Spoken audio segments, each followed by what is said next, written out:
राधे राधे दोस्तों। महाकाल भैरव अष्टमी पूजा।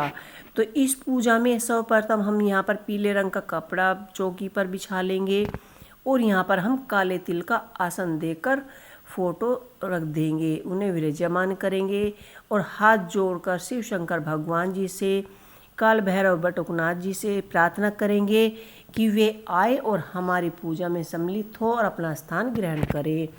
वैसे तो सभी पूजाओं में सर्वप्रथम गणेश जी की पूजा की जाती है, लेकिन ये काल भैरव अष्टमी है, इस पर हम गणेश जी की पूजा नहीं करेंगे।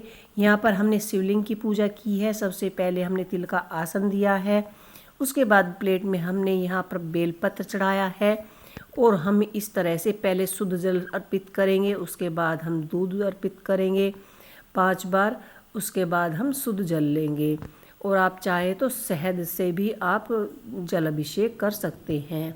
तो इस तरह से सबसे पहले आप शिवलिंग पर जल अभिषेक कीजिए, फिर उसके बाद आप बेलपत्र चढ़ाइए और बेलपत्र आप 5 चढ़ा सकते हैं, 7 चढ़ा सकते हैं। बेलपत्र कहीं से खंडित ना हो और सभी पत्तियां टूटी हुई कहीं से भी ना हो। उसके बाद रोली चंदन अर्पित कीजिए और त्रिदेव इस तरह से आप चंदन का तिलक लगाइए। उसके बाद आप सिंदूर अर्पित कीजिए और हल्दी अर्पित कीजिए और जो हमने उड़द की दाल ली है और जो काले तिल हैं वे भी पूजा में चढ़ाए जाएंगे। तो इस तरह से हमने भैरव भगवान जी को यहाँ पर तिलक अर्पित कर दिया है, वस्त्र रूपी कलावा अर्पित कर दिया है और शिवलिंग पर भी हमने जनेऊ अर्पित कर दिया है।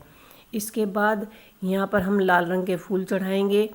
लाल रंग के फूल हमने चढ़ा दिए हैं और शिव भगवान शंकर जी को भी हम यहाँ पर फूल अर्पित करेंगे और भैरवनाथ जी को भी हमने यहाँ पर बेलपत्र अर्पित कर दिए हैं।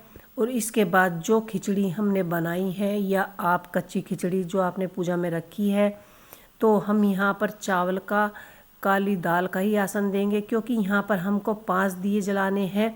तो इस तरह से मैंने यहाँ तेल के दिए जलाए हैं, तो आप यहाँ पर तिल के तेल के भी दिए जला सकते हैं। इसके बाद इसमें थोड़े थोड़े आप तिल अर्पित कीजिए, थोड़े थोड़े उड़द अर्पित कीजिए और जो हमने गुड़ लिया था थोड़ा थोड़ा प्रसाद भोग में गुड़ अर्पित कीजिए।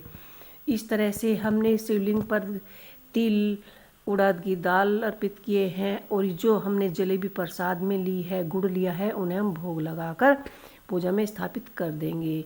ये प्रसाद भोग आपको घर पर स्वयं नहीं खाना है, किसी काले कुत्ते को अगर आप उसको खिलाते हैं तो उसका ज़्यादा पुण्य प्राप्त होता है। इसके बाद में हमने शिवलिंग पर फूल अर्पित कर दिए हैं। जितने भी आप पर फूल हो, जैसे भी जिस कलर के भी सभी फूलों को आप पूजा में इस तरह से अर्पित कर सकते हैं। और जो जल का आपने लोटा लिया था उसे भी पूजा स्थापना कर सकते हैं। और दक्षिणा रखना ना भूलें, दक्षिणा आप खास तौर पर ध्यान करके रखें। और जो हमने नींबू लिया था, नींबू को भी आप पूजा में स्थापित कीजिए। अगर आप चाहें तो आप 5 नींबू भी चढ़ा सकते हैं। और इस तरह से धूप दीप करके जो हमने यहाँ पर पान का जो पत्ता लिया था उस पर आप श्री भी बना सकते हैं या ओम भी बना सकते हैं, क्योंकि आज भैरवनाथ जी की पूजा है। तो आप ओम ही बनाइए या शिव लिखिए और उसमें आपको कोड़ी और हल्दी गांठ, जनेऊ, कपूर ये रखकर इस तरह से सुपारी रखकर पूजा में स्थापित करना है। जल अर्पित करें, फिर फूल अर्पित करें और हाथ जोड़कर काल भैरव भगवान जी से प्रार्थना करें कि वे हमारी हर विपत्तियों को दूर करें। और इस तरह से आपको काल भैरव अष्टमी की समस्त पूजा करनी है और उनकी पूजा कीजिए, आरती कीजिए, उनका उपवास रखिए।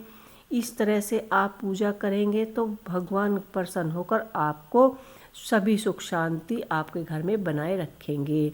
और साथ में शिवलिंग की स्थापना अवश्य कीजिए। शिवलिंग की भी पूजा जैसे मैंने आपको बताया है नियम के अनुसार कीजिए, क्योंकि हिंदू धर्म में कोई भी पर्व हो, कोई भी व्रत हो, कोई भी त्यौहार हो, उसमें शास्त्रों का नियम और महत्व ज़्यादा मायने रखते हैं। सभी नियमों के अनुसार जब हम पूजा करते हैं तो उसका फल हमें अवश्य ही मिलता है। आपको हमारी ये पूजा कैसे लगी हमें कमेंट बॉक्स में लिख के अवश्य बताएं।